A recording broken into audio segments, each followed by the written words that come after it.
Hi Zennor, here's the next chapter of the book. Look how close we are to the end. It's amazing. This chapter is really short, but it's quite exciting. Matilda found the house empty as usual. Her father was not yet back from work, her mother was not yet back from bingo, and her brother might be anywhere. She went straight into the living room and opened the drawer of the sideboard where she knew her father kept a box of cigars. She took one out and carried it up to her bedroom and shut herself in. Now for the practice, she told herself. It's going to be tough, but I'm determined to do it. Her plan for helping Miss Honey was beginning to form beautifully in her mind. She had it now in almost every detail, but in the end, it all depended upon being able to do one very special thing with her eye power. She knew she wouldn't manage it right away, but she felt fairly confident that with a great deal of practice and effort, she would succeed in the end. The cigar was essential. It was perhaps a bit thicker than she would have liked, but the weight was about right. It would be fine for practicing with. There was a small dressing table in Matilda's bedroom with her hairbrush and comb on it and 2 library books. She cleared these things to one side and laid the cigar down in the middle of the dressing table. Then she walked away and sat on the end of her bed. She was now about 10 feet from the cigar.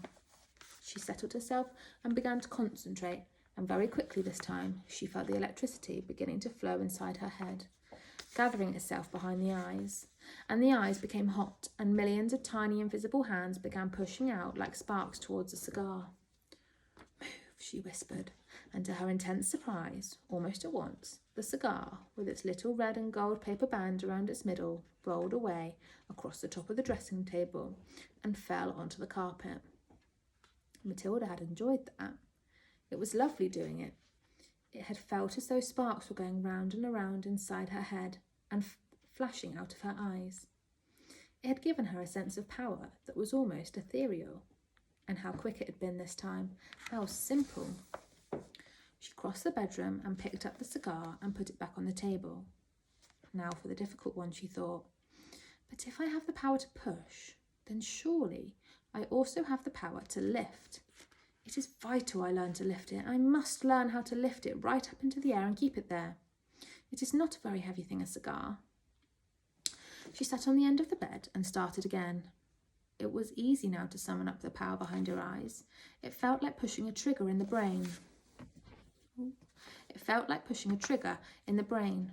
Lift, she whispered, lift, lift. At first, the cigar started to roll away. But then, with Matilda concentrating fiercely, on one end of it slowly lifted up about an inch off the tabletop. With a colossal effort, she managed to hold it there for about 10 seconds. Then it fell back again.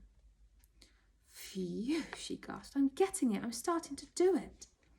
For the next hour, Matilda kept practicing, and in the end she had managed, by the sheer power of her eyes, to lift the whole cigar clear off the table about 6 inches into the air and hold it there for about a minute. Then suddenly, she was so exhausted, she fell back onto the bed and went to sleep. That was how her mother found her later in the evening. What's the matter with you? The mother said, waking her up. Are you ill? Oh, gosh, Matilda said, sitting up and looking around. No, I'm all right. I was a bit tired, that's all. From then on, every day after school, Matilda shut herself in her room and practiced with the cigar. And soon all began to come together in the most wonderful way. Rhubarb. This is the 3rd time I've filmed this video because she keeps on playing with a really noisy ball. Rhubarb.